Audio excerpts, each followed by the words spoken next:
Hi, everyone. My name is Victoria with redmondmad.com, and I'd like to thank you all for joining us today. The topic of our webcast is the dual nature of the dark web, navigating risks and harnessing potential for cybersecurity, sponsored by Inzoic. Before we begin, just a few housekeeping details. We will have a Q&A session at the end of today's event, so please type any questions you have in the Q&A box. Inzoic has also provided some resources which do correspond with today's event, so please take a moment to check those out. They're going to be located to the right of your audience console.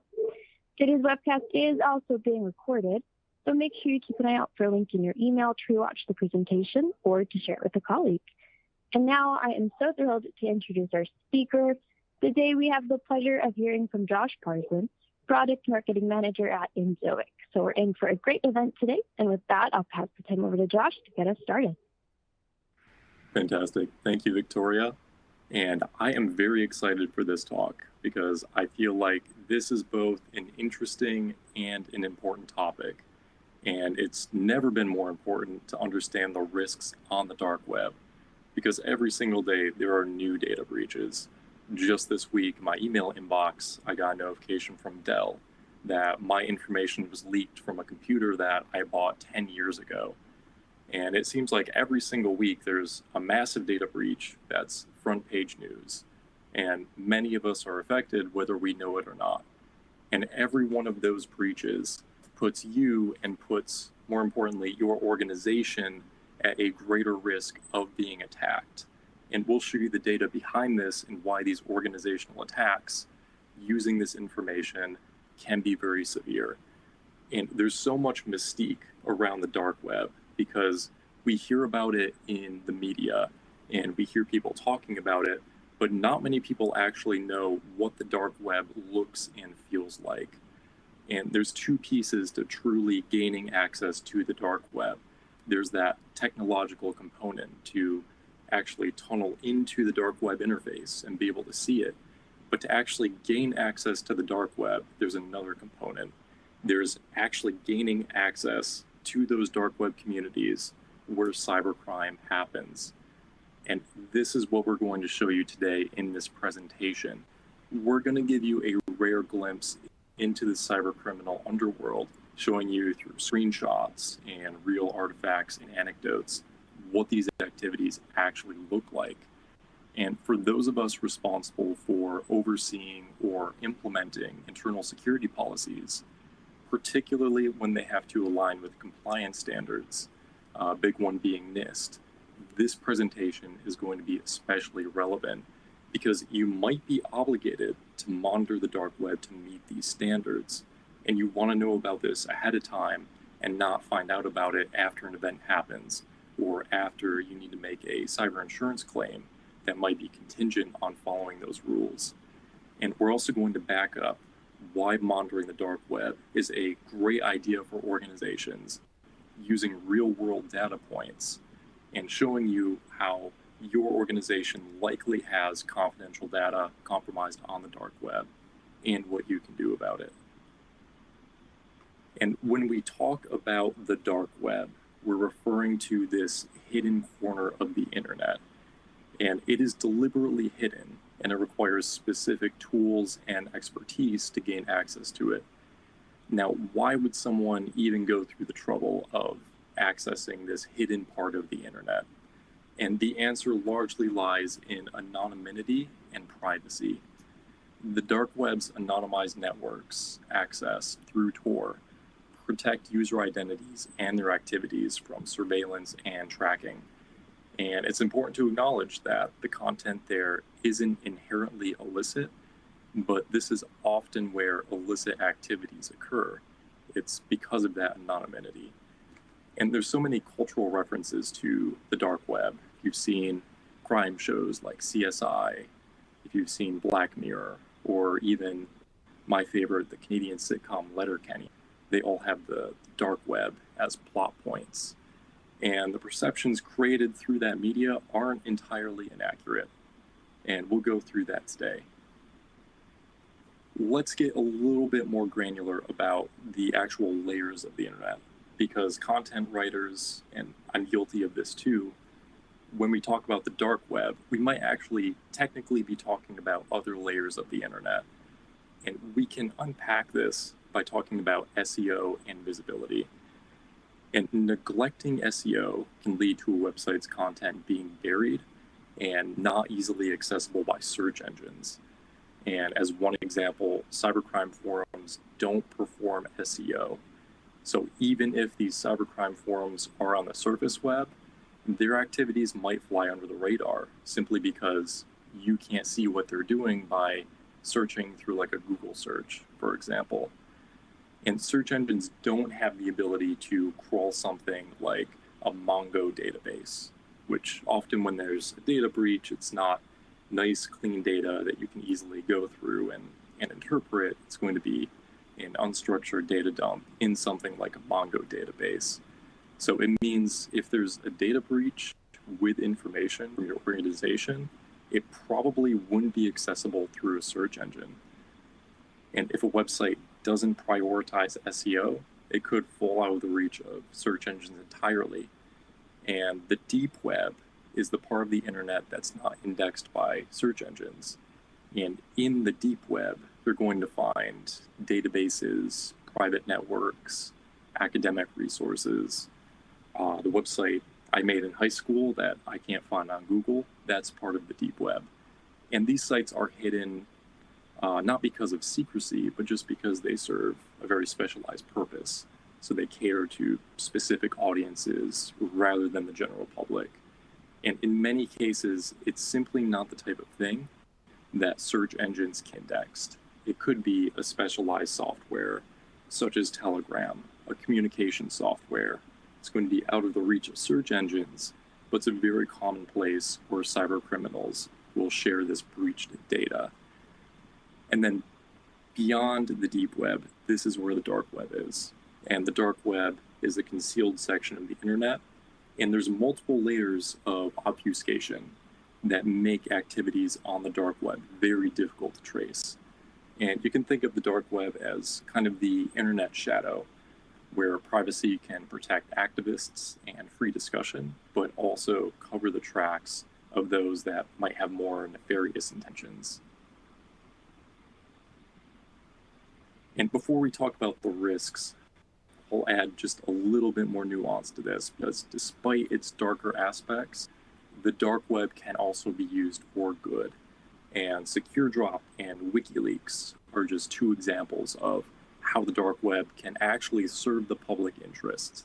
And these sites let whistleblowers and activists share sensitive information securely, and what this does is it promotes transparency. The dark web gives you privacy and freedom, and this can be important if you live in an oppressive regime that might have laws against free communication. And it's an area where individuals can express their thoughts without fear of retribution. And this kind of embodies the internet's original idea of free communication. So while the dark web does have all of this criminal activity going on that impacts organizations, there is some good aspects to it, and it does serve a purpose. And you are welcome to visit the dark web yourself. There are risks to be aware of, and effective operational security is going to be important to managing this risk. Let's talk about these dangers, as well as how our specialized team here at Zoic goes about collecting our data. And the first and the most unpredictable threat when visiting the dark web is exposure to zero-day malware. And this is why it's not recommended to download anything on the dark web unless you absolutely trust its source. And that can be difficult because a lot of data dumps or breached data will be in downloadable format on the dark web. So if you want to see this information to see if your organization is on it, you're also putting your systems at risk. And there's also IP logging, potentially stripping away the veil of anonymity that's critical for navigating the dark web privately. And this exposed IP address is going to be a direct line to your digital doorstep, leaving you vulnerable to attacks and surveillance. And to counter this, safe navigation tools and taking these precautions can help. The Tor browser offers a layer of obfuscation, and it bounces your digital footprint across the globe, making it more difficult to trace. And it's a prerequisite for visiting the dark web. You're going to want also a strong antivirus software to any systems connected to those that you're browsing the dark web on. And this is going to help you protect against malware that slips through the cracks. But again, that zero-day malware can even get past a strong, updated antivirus software. So the risk is still there. And VPNs can help you remain anonymous, masking your location, encrypting your data, making sure your movements stay confidential. And here at Zoic, our team specializes in collecting this breach data. Many organizations we work with just don't want to take the risk. And we also make it very available and actionable for these organizations to protect their environments. And our team's community ties and access to intelligence is very, very deeply rooted and comes from years of experience. We're embedded in this fabric of the cyber world, including the deep and dark web communities, whether it's in the dark web or on platforms like Telegram. And this isn't just about observation. It's about active engagement and intelligence gathering. And these connections give us a very unique ability to be able to anticipate threats and obtain crucial data, often before it surfaces on mainstream channels. So we give you the data before the data breach is known. And the scalability we have for extensive data reach and 24/7 data collection is very well developed. We have proprietary automated tools for very rapid data gathering, and they're custom built and constantly evolving to excel at one critical task: quick and early data capture. They operate continuously, and it gives us a very deep reach into all corners of the deep web, the dark web, and even the surface net. And they're really the result of accumulated expertise and continuous innovation, making sure that our customers are alerted to data breaches at the first opportunity. And what if I told you that most organizations have critical data exposed on the dark web? Would you believe me? Well, this is the reality. Most mid-size and larger organizations have their most critical data actively traded and exposed among these dark web communities. And this is the reason why stolen credentials are the top cause of data breaches. I'll show the research on that in just a moment. But the dark web is notorious for being a trading post for stolen credentials. You can think of these credentials as keys to the kingdom. They give unauthorized access to corporate systems. And when login information falls into the wrong hands, it can let cybercriminals move undetected within a network or serve as a springboard for further access. And this isn't just about the theft of data, it's also the potential for ongoing espionage, disruption, or control over corporate assets. And credentials aren't the only commodities in this illicit marketplace. They do make up the largest area of risk. I'll show you the research here. But corporate data, ranging from trade secrets and intellectual property to customer information or strategic plans, can also be exposed on the dark web. And the fallout from this exposure can be severe. It leads to reputational damage, legal consequences, and stock manipulation. And this isn't just a breach of security, it's also a fundamental threat to the viability and the future of an organization. And the danger extends to every employee in a company. Imagine they use their business accounts to conduct their daily activities, and they reuse those passwords. And what you're looking at here is an example of credential trafficking. We've redacted all of the sensitive information, but this is what a data dump or a data breach that's on the dark web might look like. And this one on the left-hand side is very particularly well organized. It's very rare to be that organized. But they often contain raw data in plain text. So when you think of usernames and passwords and other potentially sensitive information that can be used maliciously. And this kind of database could just as easily contain details from something like an Azure environment or any other cloud service. And password reuse is going to be what makes up the largest area of risk in your organization. And one of the most common questions that we get are, how are these passwords and credentials in your environment ending up on the dark web? We haven't noticed any nefarious activity from our EDR. There's been no signs of intrusion. So how are my employees' credentials being compromised? The answer is password reuse. And all the research on this topic shows that most users reuse their passwords. Here's the risk that comes with reusing passwords. What happens if just one of those sites with a reused password is breached? This creates a domino effect. If one site with a reused password has a breach, all accounts using those same passwords or credentials are at risk. And this is the conversation we all need to have, is how are we addressing the risk of passwords or credentials in our environment that are compromised right now? And organizations often focus on strengthening, let's say, their own defenses, yet they're part of a larger ecosystem where third-party breaches are a significant risk factor. And when an employee reuses credentials on external sites and those sites become compromised, you also become compromised. And this is a risk that's often overlooked, but important to be aware of.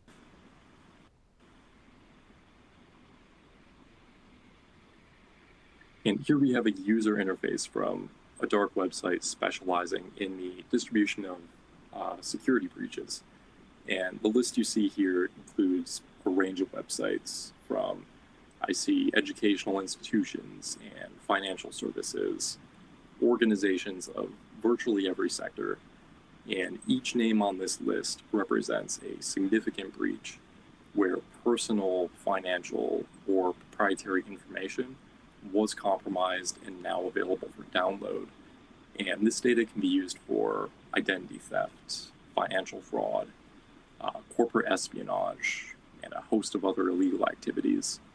And what's particularly alarming is that these breaches often involve the exposure of compromised credentials, which statistics show are the leading cause of data breaches globally. So by these breaches happening and credentials becoming compromised, that serves as a vector for additional breaches to occur. And as we look at this list, it's important to recognize the impact. No sector here is immune, and breaches can affect organizations of all sizes, from local banks to global corporations. Each organization here has faced the consequences of a security breach, which not only undermines their credibility and trust, but also exposes their customers, their members, their students, their business partners to real harm. Payment cards, such as credit cards and debit cards, are often found on the dark web, and it contributes to tens of billions of fraud each year. And this is a glimpse of what it might look like if a threat actor were to purchase stolen payment cards. And if you or someone you know has ever had a card stolen and used for unauthorized purchases, I know I have, in fact, more than once. It's very likely that the compromised details pass through a marketplace or website much like this one. And the ease with which these cards are displayed and sold is alarming. And it shows how this criminal activity can prosper within this anonymity of the dark web. And in fact, just looking at this, it looks like a normal shop window. It's a little bit concerning to think about how normalized this sort of activity is on the dark web. And in this screenshot, we can see what can only be described as maybe a chillingly professional and commoditized aspect of cybercrime. And this is called ransomware as a service.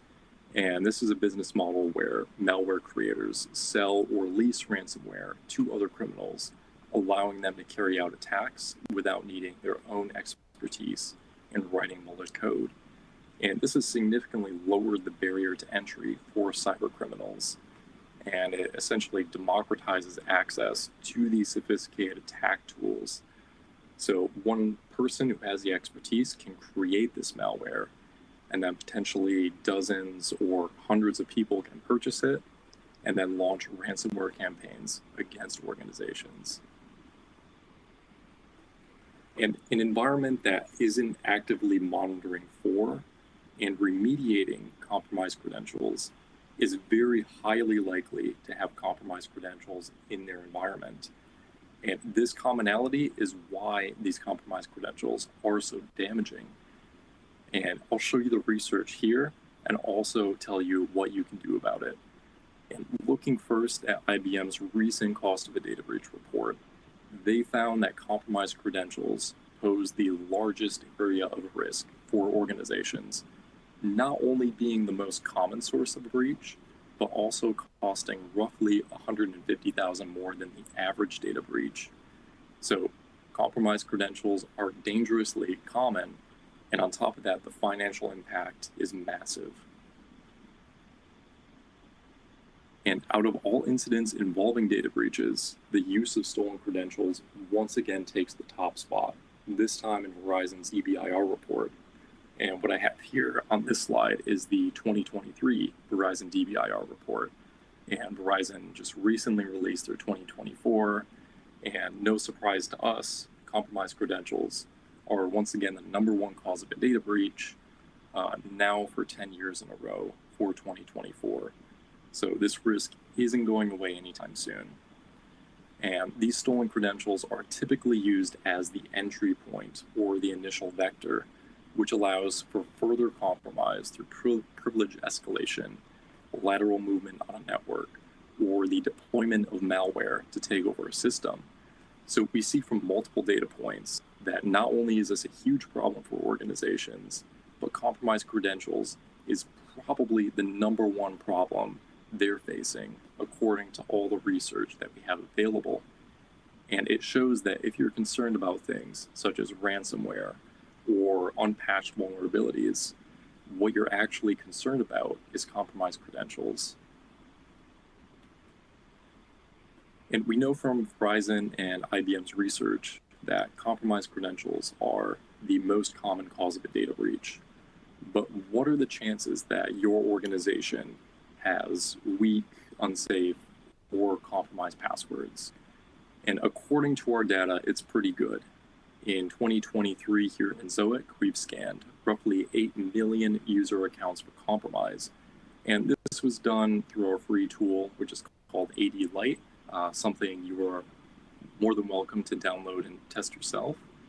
And of these, about 15% of the accounts you can see in this graph here were using unsafe or compromised passwords, with nearly all of the organizations scanned having at least one compromised password.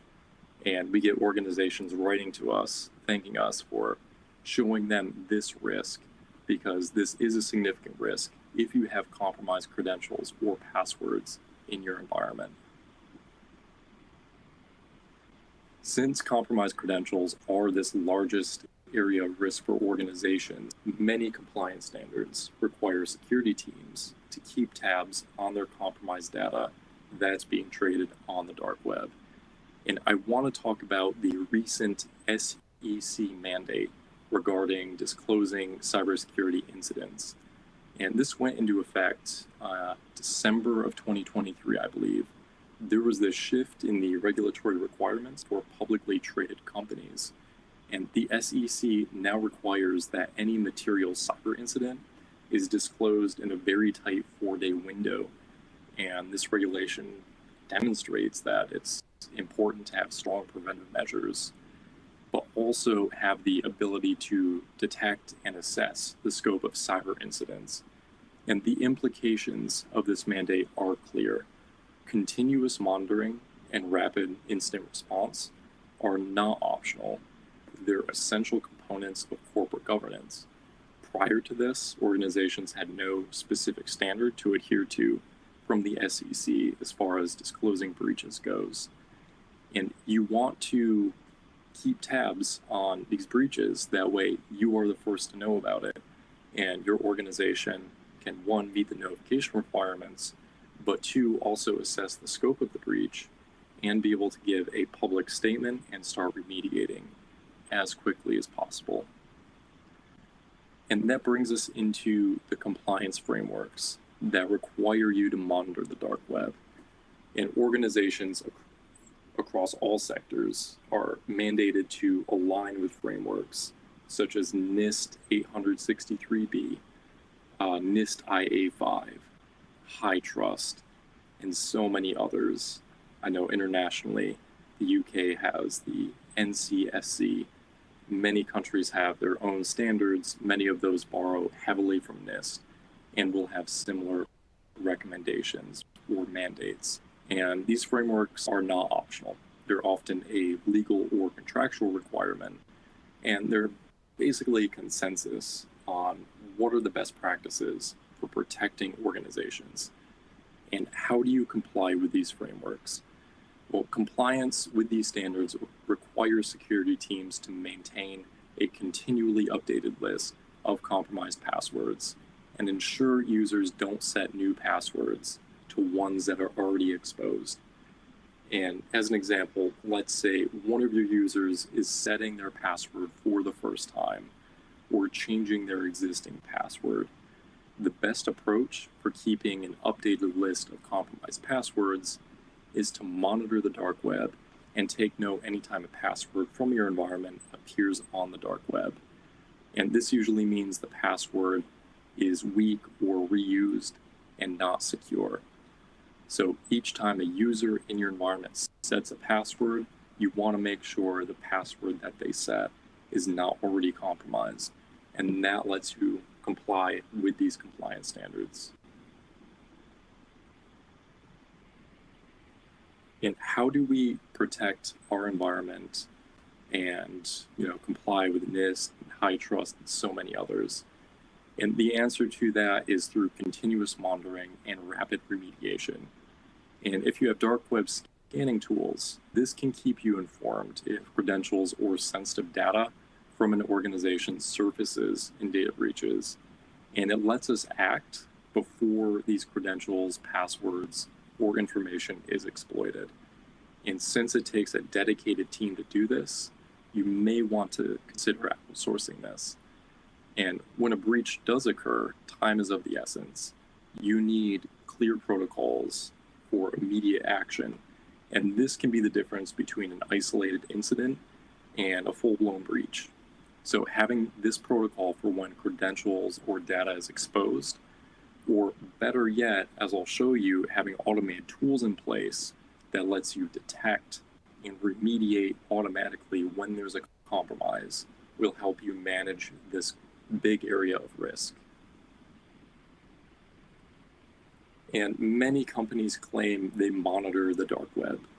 And I'm in marketing, I understand using the term dark web can be a marketing tool, but it's very likely they just purchase their data from third-party companies. So while others might skim the surface, we go a lot deeper into the dark web, continuously monitoring all layers of the internet for high risk and acute data exposures. And our entire business is centered around the quality and the relevance of this data. So while others might purchase third-party data and introduce latency by the time they ingest it and then make it available to you, we are monitoring 24/7 and then make this data available to you as quickly as possible. And we provide value not only in the exclusivity of our intelligence, but in the rapidity and the performance of our data systems to give you this clean, accurate, actionable data. And we have proprietary systems that collect, enrich, and serve this data in a highly available and a secure context. And these tools and data mining techniques clean the data to minimize these false positives and minimize alert fatigue. And we enrich the intelligence with historical info and metadata to identify the most critical threats and give you the information that you need to see 24/7, 365. And not only do we pride ourselves in having the best data for your use case, we also make this data highly actionable. And I want to wrap this up by showing you the UI of our most popular solution, which is in Zoic for Active Directory.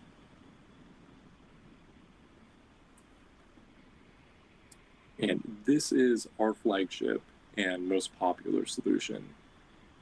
It's pretty reasonably priced if you look at it from the perspective of if you had to maintain your own internal dark web monitoring team. This is significantly less costly than even hiring a small team, or for many organizations, hiring one additional headcount. And here I'll show you how it allows organizations to protect their Active Directory environment, which is maybe the most important resource to protect, since it guards all other organizational resources, protecting this from that #1 risk factor, which is compromised credentials. And here we have the monitoring policies section. And in this section, you can configure everything. Here you have complete control over your environment's account security. And Zoic lets you set multiple policy configurations. And what we typically see is organizations set one policy for a majority of their users and then set another policy for privileged accounts. And this allows them to set different remediation actions depending on the level of account access. And some of the things that you'll be able to configure is in these tabs. And this is where our dark web data comes into play. We're now under the password changes tab, which, if you recall from our NIST discussion, NIST mandates that when a user changes their password, sets or changes the password, organizations must verify that the password that they set has not previously been compromised. This is where our dark web data comes into play. Here you can enable this setting, which prevents users from setting their password to a compromised password. So whenever there's a password change event, this setting checks in real time to make sure the new password is not compromised. And under this tab here, we have password monitoring. And our system not only makes sure that users set secure passwords, but another important component of NIST is that they require you to not just set these secure passwords, but also change passwords when a compromise is suspected. This lets you meet that requirement. By continually monitoring for passwords, you can see when they are compromised, because a password that's secure today could be reused and could be exposed in a data breach, which means tomorrow it may not be secure. And this is a continuous check, so your users can be prompted to update their passwords in real time when we detect that that password is compromised. And note the difference here. We have password monitoring and credentials monitoring. And passwords are standalone, while credentials include both a username and password combination. And the reason why we give you this granularity is because an exposed credential is a very high security risk. Having the username and password combination, essentially anyone can log into it. And you might want to set a different automated remediation policy for credentials, since it is so much higher of a security risk.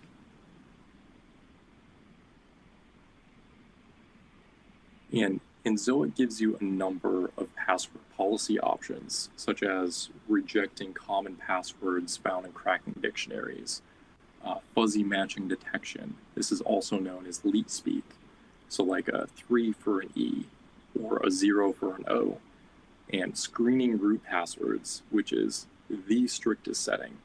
For example, Josh123 and Josh321 both have the same root password, which is Josh. And if this root password is compromised, it would not be an allowed password when this setting is enabled. And we also allow policies against using personal information, so like names and emails. And you can also prohibit repeating characters or similar passwords to previous ones. And as you can see, this is pretty easy to use, very straightforward, and the value is here from day one with Enzoic. And that was a sneak peek of Enzoic for Active Directory. We also have a number of other solutions that let you use our data in any way that you need to. And our APIs give you seamless integration into your applications or websites. These straightforward hosted REST APIs connect our extensive database of exposed credentials and other dark web data, giving you real-time actionable dark web intelligence. And you can incorporate this directly into your workflows. And a very common use case we see is in login forms for websites and applications. If you want to offer monitoring for your customers' data, such as monitoring their social security numbers or credit card numbers for exposure, we can allow you to do so. And if you have internal data points that you would like to monitor for exposure, such as internal corporate data, we can also help you there. We do have a free solution that shows customers compromised passwords in their environment. And we let folks use the full solution, the one I just showed you, free for up to 20 users, letting you test it out, evaluate it on your own time. And I highly recommend everyone try it out. You can head to enzoic.com/try now. And we'll also send you an email follow-up with some of these resources. And be sure to check out our website. We have a lot of great research, case studies, and regular blog posts. And of course, if you reach out to us, we're happy to take a deeper dive on any of these topics. And if there's something you want to know more about, if you want to see a full demo of our full solution, if you have a question about one of our solutions, we're always happy to chat and help. If you have any takeaway from this, I highly recommend taking advantage of our solution, AD Lite, completely free to do a scan if you go to the website and see your current level of risk. And if nothing else, you'll be able to see if there's any compromised passwords or credentials in your environment and give you a bit of a temperature check as far as what your risk level is.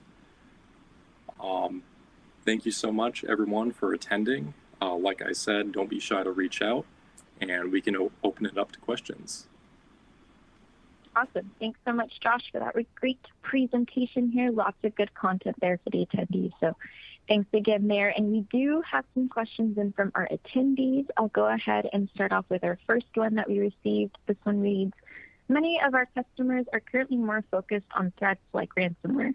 How can I start a conversation that also highlights the importance of managing the risks associated with stolen credentials? Yeah, that's a great question. And we get a lot of folks coming to us and they say, hey, I'm really worried about ransomware. It seems like for the past 5 or so years, ransomware has been the hot topic in security because everyone is obviously afraid of a ransom. And it seems like most solutions trying to prevent ransomware focus primarily on, things like EDR or next-gen AV. Some of these solutions that really take time to acclimate in your environment and require a dedicated person or sometimes a security team or managed service provider to actually manage it. And while those things can help detect or prevent ransomware, typically with ransomware breaches, compromised credentials are a non-negotiable step somewhere in the attack chain. And what that means is if we look at our data from IBM, from Verizon, from so many other sources, compromised credentials are this point of entry for attackers. So when you think about when is the attacker actually getting into my environment, when is the attacker getting the appropriate privileges to be able to launch a ransomware attack, when is the attacker moving laterally in my network to be able to get to the right areas and cause all of this damage? The answer, more often than not, is compromised credentials. So by remediating these compromised credentials in your environment, you're going to be able to take that area of risk head on. And it will make it significantly harder for an attacker to get in your environment and launch these attacks. And it's also significantly easier to do this. You're directly remediating this area of risk. Significantly easier than implementing something like an EDR where, there's so many settings, and if you put it on the highest settings recommended, you need a larger security team, tons of false positives. This is just a very easy set and forget, or with our scanning tool, you can scan, see your current level of risk, and if there is that sort of risk in your environment. Awesome, perfect. We have another question that came in. This one reads, what specific steps should our company take if we discover that employee credentials have been exposed on the dark web? Yes, if credentials are exposed, you absolutely want to reset that password as quickly as possible. And there's this kind of gap you can think of when you actually find out that a password is exposed, and by the time you're able to manually remediate it, and that's the problem that we solve with our full Zoic for Active Directory solution by automatically, from the moment a password is compromised, automatically resetting a password. We let you remediate as quickly as possible so that attackers don't have a chance to use that password for nefarious purposes. If there is an admin account, for example, and you find out that credentials are exposed from the admin account, you might actually want to disable the account. And by disabling the account, this ends the user's session on domain joined machines. So it will cut off things like file shares, web applications, VPNs, remote access, depending on the configurations. And what that does is, if an attacker has already used those compromised credentials, then you completely wipe out some relevant portions of that session and do the best you can do to prevent any damage. And once again, in our full solution, we let you do that automatically from the moment that we detect a breach password or breached username and password combination. Awesome. And this is a follow-up from the last one. This one reads, how can I tell if any of my customers have their information exposed on the dark web? Yes, so I would recommend using our AD Lite tool, completely free to do a scan today, see your current level of risk. Since you're talking about how can I tell if any of my customers have their information exposed on the dark web, if you're someone like an MSP or a reseller that has, you have your own customers, you're more than welcome to send them over the link to AD Lite. They can download it, easily have it running. It takes less than 5 minutes, start to finish, to do a scan, from downloading to doing a scan. So very easy to get started. Also, if you are an MSP, you can feel free to reach out to us, and we can give you a temperature check or a report of some customers who might want to evaluate their current level of risk. Just using their domain, we can see what we have in our dark web database of compromised information and see if that would be a worthwhile conversation to have with your customers. Perfect. And then this next question reads, if you are using MFA for an account, should you then also replace a compromised password? Yeah, great question. And drawing from NIST recommendations, NIST calls out specifically in publication 853, under their IA5, they say, if you have MFA, it does not preclude you from doing the other steps that NIST recommends. So even if you have MFA, you have to monitor for compromised passwords, ensure that users don't set their password, and reset passwords when they are compromised. So even if you have MFA, NIST still requires you to monitor for the compromised passwords and do this remediation. And MFA is a great tool. We do recommend it for our customers. It does have flaws, though. There was a recent Google study that showed that 50% of attacks still went through, accounts were compromised after they required MFA on their accounts. And there was a recent in their threat research report that showed that MFA was very effective against commodity attacks. So attackers who may not have been very skilled, just kind of launching drive-by attacks. MFA did very well, but MFA was only 6% effective against targeted attacks.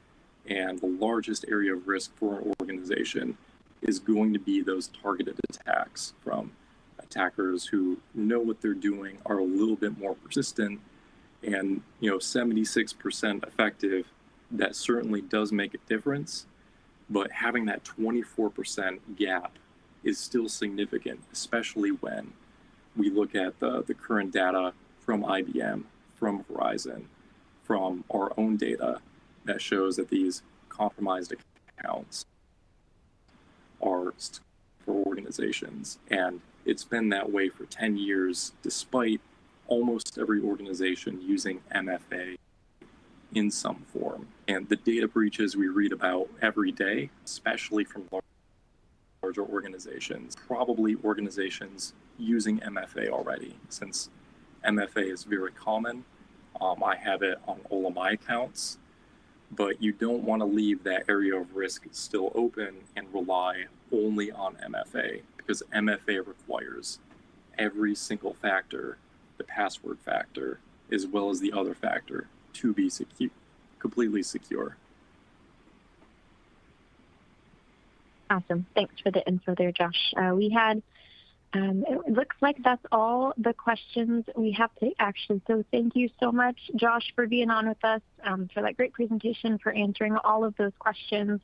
Again, that is all the time we have. And thank you to the attendees for being with us. And of course, a special thank you to Enzoic for sponsoring today's event presented by Redmond Mag. We hope you have a wonderful rest of your day, everyone.